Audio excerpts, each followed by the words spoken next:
దేశ ఆర్థిక వ్యవస్థను బలోపేతం చేసేవి రహదారులు. అలాంటి హైవేలపై తరచుగా జరిగే ప్రమాదాలు ఆర్థిక వ్యవస్థకు భారీ నష్టాన్ని కలిగిస్తున్నాయి.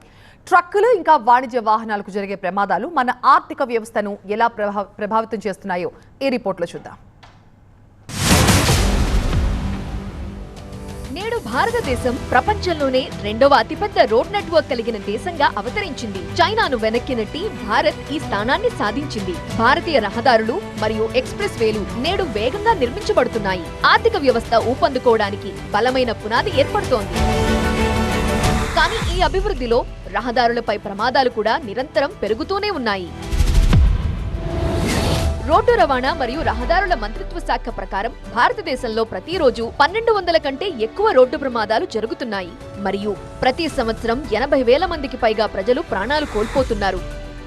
ఈ ప్రమాదాల కారణంగా దేశ జీడీపీ కూడా దాదాపు 5 నుండి 7% నష్టాన్ని చవిచూస్తున్నది. 2021 సంవత్సరంలో దేశవ్యాప్తంగా దాదాపు 37.3% వాణిజ్య వాహనాలు రోడ్డు ప్రమాదాల్లో చిక్కుకున్నాయి. దేశంలో వేగంగా పెరుగుతున్న ఈ రోడ్డు ప్రమాదాలకు చాలా కారణాలు ఉండవచ్చు. కానీ ఇక్కడ గమనించాల్సిన విషయం ఏమిటంటే మనందరి భాగస్వామ్యంతో ఈ పెరుగుతున్న ప్రమాదాలను తగ్గించవచ్చు. एक्सीडेंट होता है तो उसमें ज़्यादातर ड्राइवर मारे जाते हैं. हमें ट्रेनिंग सही करके दी जाए तो हमारे जैसे एक्सीडेंट वगैरह में जैसे साधन हो सकता है, ट्रेन होंगे तो हमें ज़्यादा फोकस रहेगा, लंबे सफ़र तक हम चल सकेंगे.